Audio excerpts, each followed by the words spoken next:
time, we are getting ready to hear from our speaker, Mrs. Kemisha Anderson-Thomas. All right, Kemisha Anderson-Thomas holds a Master of Science degree in Counseling Psychology, a Bachelor's of Science degree in Career Development, and postgraduate diploma in Education and Training. Mrs. Anderson is employed to the Heart Trust NTA as a career development officer.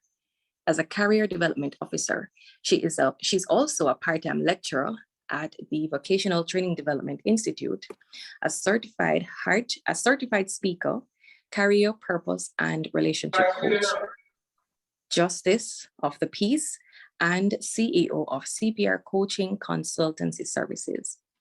Kemisha is extremely passionate about assisting individuals to be the best version of themselves as they fulfill their God-given purpose. Mrs. Anderson-Thomas is highly involved in numerous extracurricular activities. She is one of the directors of the Maypen Chamber of Commerce and Industry, vice president for the Jamaica Cultural Development Festival Queen Committee, and a recipient of the Governor General Achievement Award for the parish of Clarendon, just to name a few. Her guiding philosophies are, your calling is as unique as your DNA. Therefore, you are a perfect match for your purpose. And her second philosophy is, if I could help someone as I travel along, then my living shall not be in vain. Ladies and gentlemen, please help me make welcome our speaker for this evening, Mrs. Kemisha Anderson-Thomas. All right, thank you so very much, Daniel, Director Daniel. I'm going by the principles that I hear. Great evening, everyone. Thank you so very much for having me this evening. It's quite an honored privilege to be here with you. Now, kindly give me the privilege so I can share my screen if possible. Yes, you do have the privilege to share your screen. Beautiful. All right. So, boy, my skin catch a fire anytime I'm in the midst of young people, especially young leaders, because you are the future. You are the future indeed. And I must commend each and every one of you for the good work. I hear some very good announcements coming up. It means that you have plans to dig and to dive into great things. Continue to do what you do. A lot of people, a lot of youngsters out there, they are depending on you. All right, so I'm gonna go straight into my presentation because I know how the time thing's set. I know some of us are strapped for time. We're using data, we're using different, whatever it may be, and therefore I'm gonna go into my presentation. Now, I was very excited when an invitation was extended to me, right? I am very, very, very happy to be here. So it says making leaders. And my presentation objective this evening is that by the end, you should be able to define leadership. You should be able to explain the 5 levels of leadership. You should also be able to discuss ways to bridge your leadership growth gap. And just to give an overview of 5 stratospheric laws to success as a leader. So I'm going to start off this evening with a question. And I'm going to call names because I've been on and I've been taking my notes and I've been going through the chats, I've been going through the participants list. So when you hear your name, just unmute your mic and respond. And when it comes on to the environment that I am in, especially when I am making my presentation, there's no room for anything called failure or ridicule. You say what comes to mind. This is a growth environment. And therefore, we speak whatever is on our mind. All right. So who are you? Damian, who are you? Respond however you feel. I had a feeling I was going to be the first one. Who are you? I am Damian. President of the Rotaract Club of Mandeville.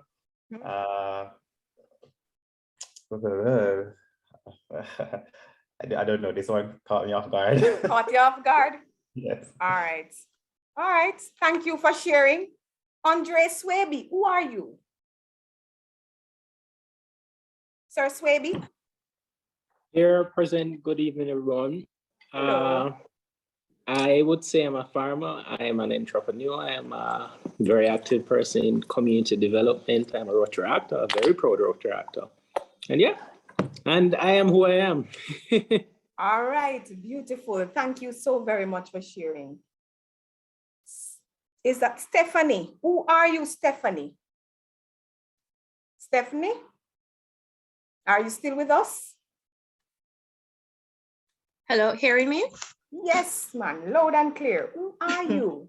Good night. Okay, so Stephanie is a shy, emotional young lady, and I would say I'm very family oriented. So shy, emotional, but very family oriented. Very family oriented. All right, Stephanie, thank you so very much for sharing. And for being a shy person, you just answer, you open your mic and you were able to share. Thank you so much for sharing. All right, so let me ask now, Kimberly, are you a leader? And if you say you are, tell us why. Kimberly. I am guessing it's Kimberly Freeman. Yes? Yes, that's you? Okay. Yes. Beautiful. Okay, so I would say yes, I am a leader. You asked me why. I take responsibility. I try to I don't want to use the word lead. I take responsibility. I try to direct as much as I can. I try to be a team player. I try to, that's what I can come up with right now. That's what you can come up with right now. Thank you so very much for sharing. Thank you for sharing, my dear. All right, so I hear from Damian, Andre, Kimberly, Stephanie. All right, I think I'm gonna stop here for now. Let's get into the presentation. Thank you so very much for sharing, ladies and gentlemen. Yeah, all right, so let me ask, what is leadership? Leadership is not position. It's not a title. It's not about how popular you are. Leadership is not power. Leadership has nothing to do with seniority or one standing in the hierarchy of a company or an organization. No. Leadership is purpose, it's action, and most importantly, leadership is influence. All right, leadership is influence, not position, not title, not popularity, not power.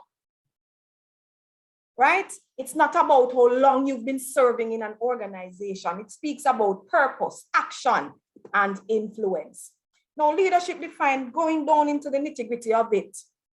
Alex Iyama, in his book titled The Mystic of Leadership, he defines leadership as a spirit that can be ignited by purpose, sustained by passion, and guided by principles. And I define leadership as purpose demonstrated through positive actions, strong influence and governed by rational principles.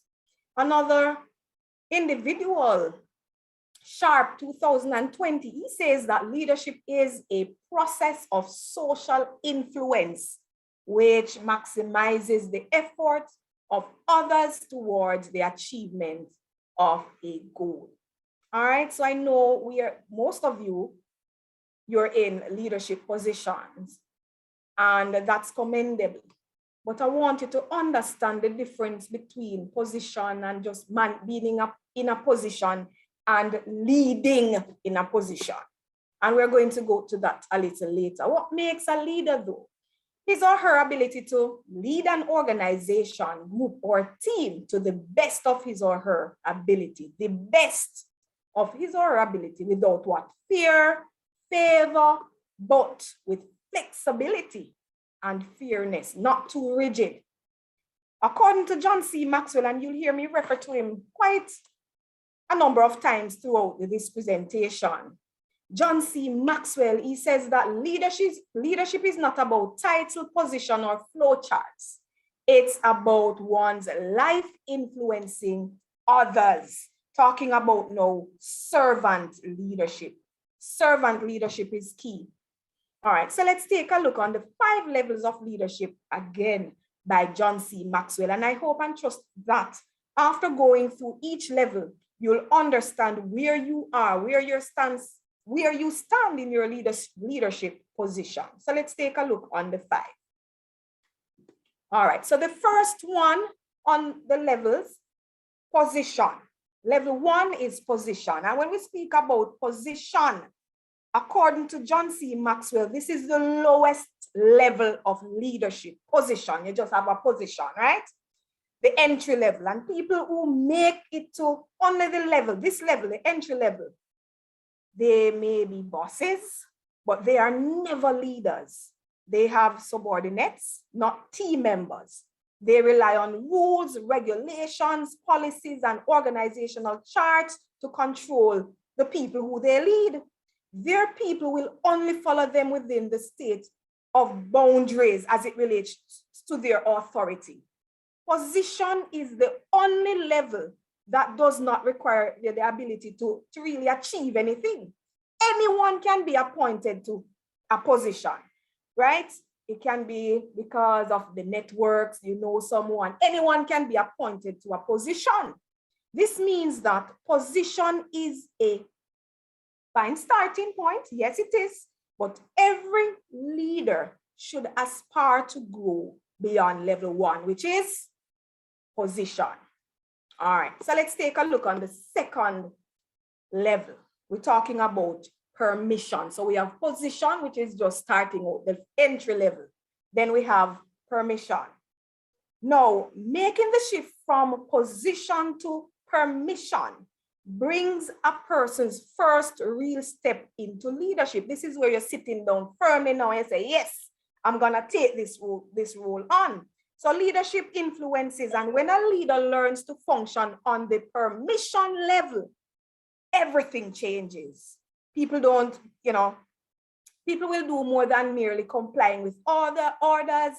They actually start following you at this level. All right. When people feel liked, cared for, included, valued, and trusted, they begin to work together with their leader and with each other. So this is where you start to put in a good standing. Now, level 3, we're speaking about production. So you pass the position. You're not just holding a position, right? We move past the permission. Now we're at production. It's time for performance.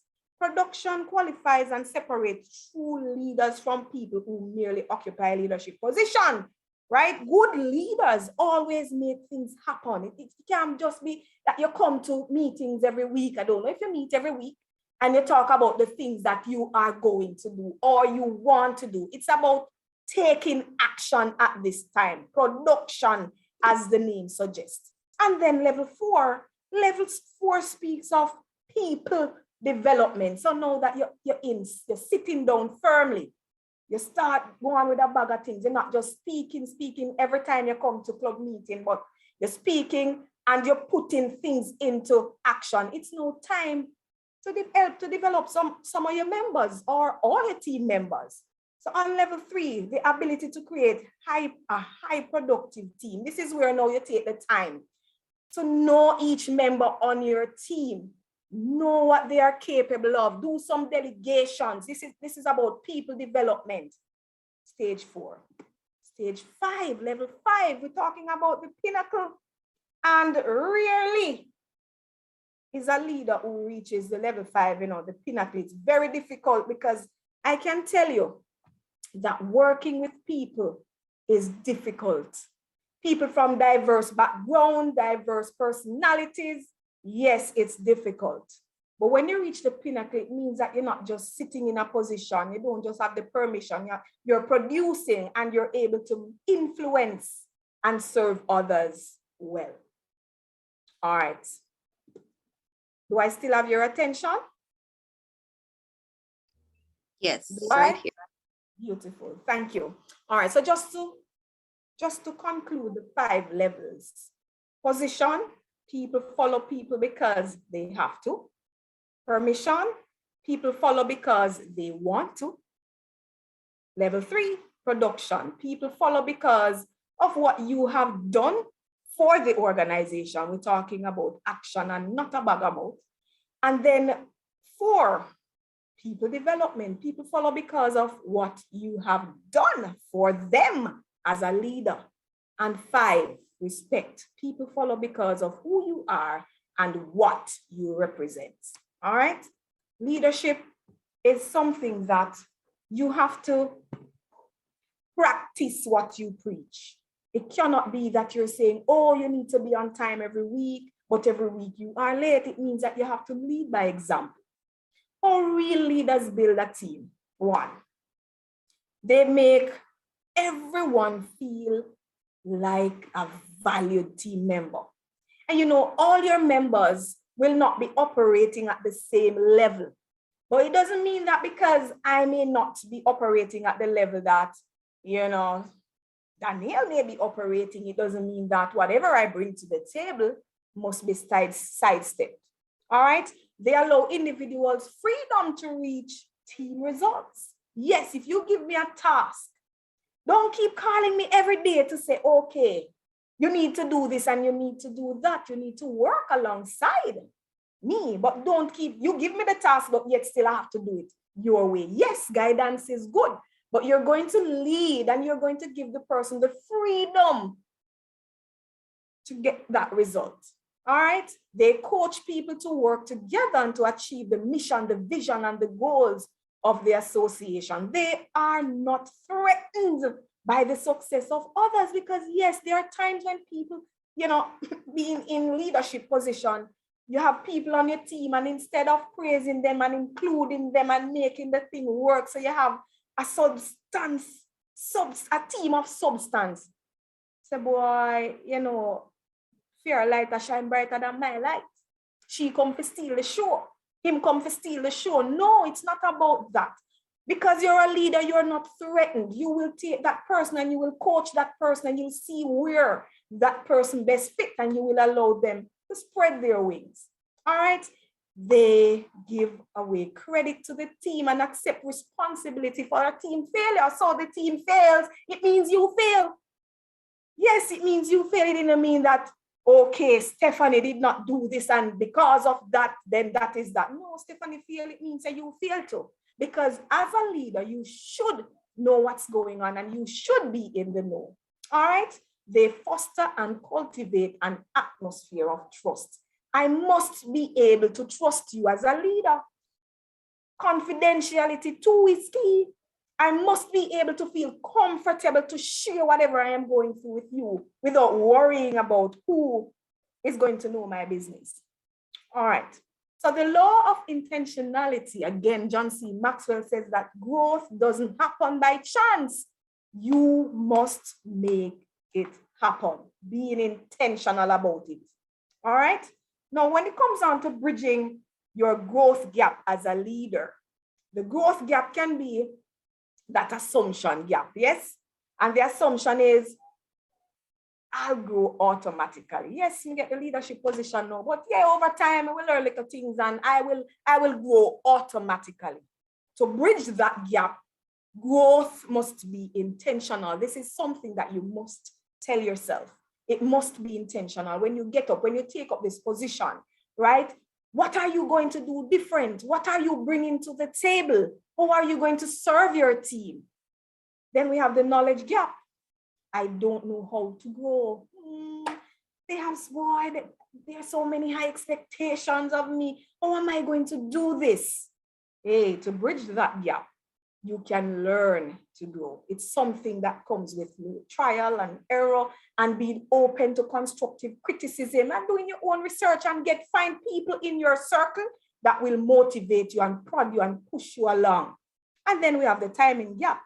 Yes, I must wait for the right time. Hello, when you're a leader and an effective leader, the right time is now, right now. Stop the procrastinating. Stop putting off things until next week, until next month, until next year. This is the here and the now. We have it.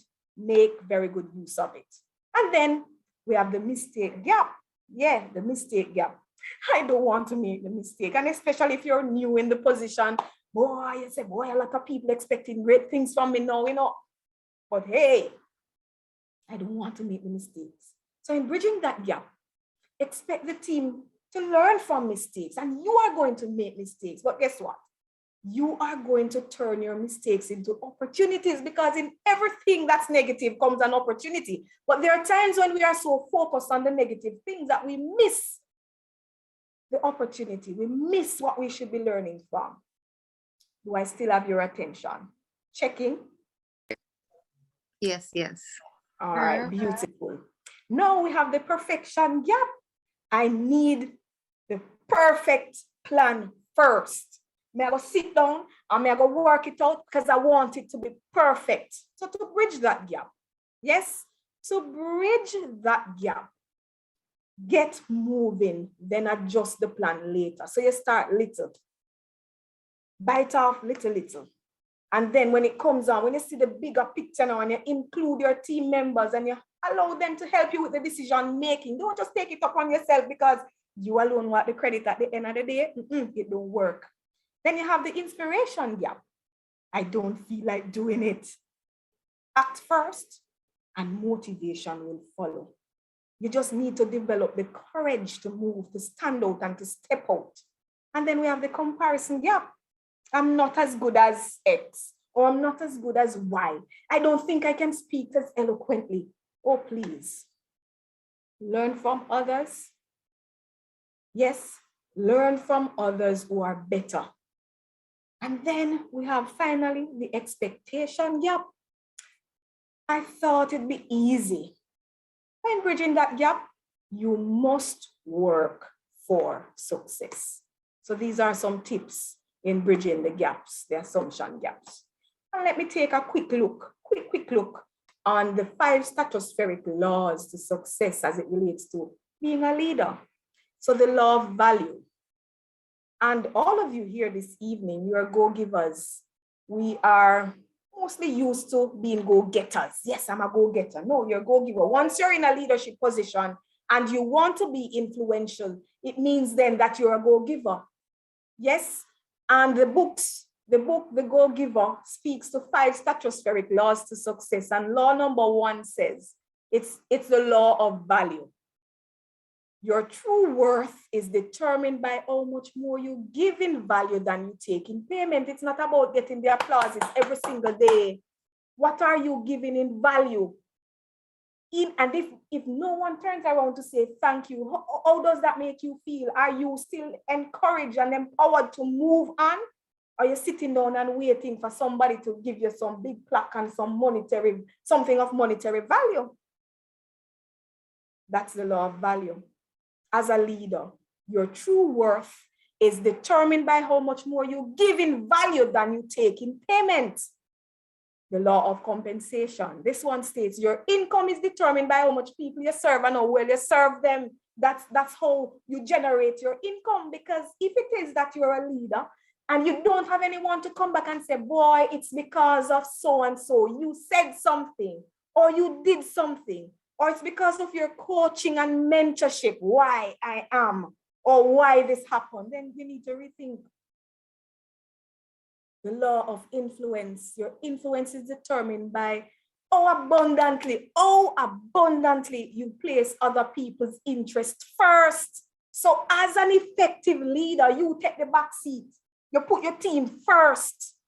Yes, the law of authenticity. The most valuable gift you can ever offer is yourself. Yourself as a leader. The most valuable gift you can ever offer is yourself. And then we have the law of receptivity. The key to effective giving is to stay open to receive. All right?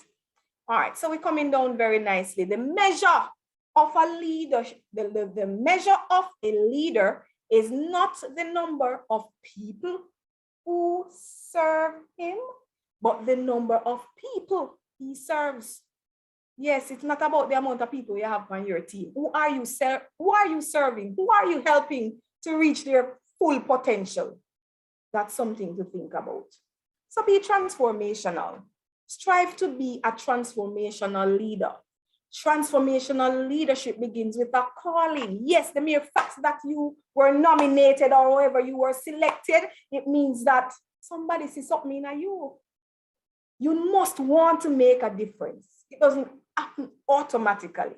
And John C. again, he says, a successful person finds the right place for himself, but a successful leader finds the right place for others. So it's all about developing your team, take yourself out of it and putting others first. So leaders should listen more and talk less, ask more questions and give fewer answers, foster learning from mistakes, not fear of consequences, share information rather than, holding it, encouraging team and, teamwork and collaboration, not competition. It's not a competition, right?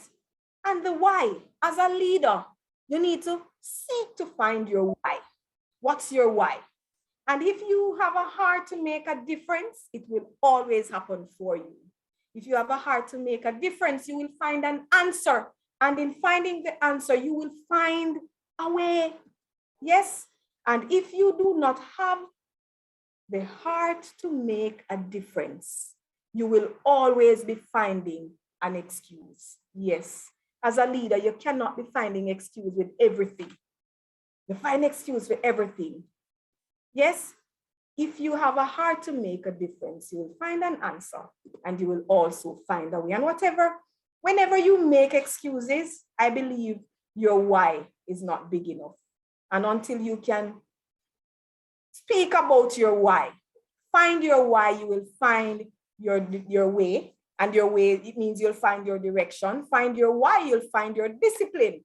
Find your will, that's the discipline. Find your wings, how you develop as a person. And you must have a reason to wake up in the morning. When you get up in the morning, or when you're having a meeting and everything is on your heart, it means that you have a calling. It's not just about, oh, what am I going to do? But it's about the members on your team. Are you reaching out to them enough? Yes, nothing will happen if your team members don't trust you. So trust is crucial. Trust is earned and it's not given. Trust is the foundation of effective leadership. Speak the truth. Never over-promise as a leader. Always keep your promises. Always keep them realistic too. Credibility may be lost when leaders don't keep their promise, and that's important. Acknowledge your mistake as a leader. You're not perfect. No one is perfect. So acknowledge your mistakes. Apologize when you have to, and try to make things work for the better. So serve with purpose. As I close, get out of your own way as a leader. Don't stand in your own way. Free yourself from your own limitations, right? Understand yourself.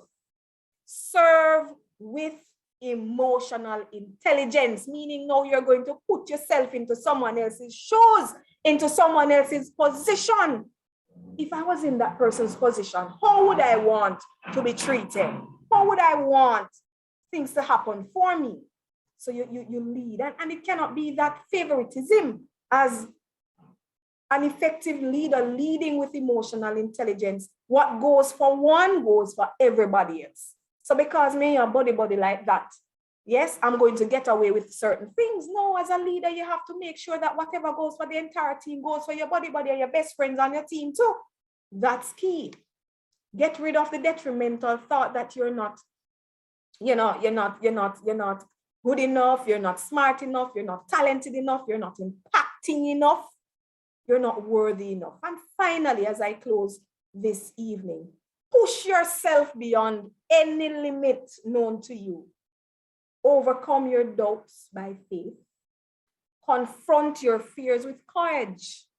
Assume task with passion. It's not going to be easy every time. And you're going to have some, what we call, difficult people to deal with. But as an effective leader, you are going to find ways and means to deal with those people, right? Assume your task with passion. put more effort into planning, be a servant leader, and most importantly, serve from the heart. Serve from the heart. Yes, your calling is as unique as your DNA. Therefore, you are the perfect match for your purpose. Whatever you do, whatever you say, make it happen for you so you can leave something tangible in the history of time in your leadership position. At this time, do you have any questions for me? Anything, any query, any doubt, any question at all, you may pose them at this time.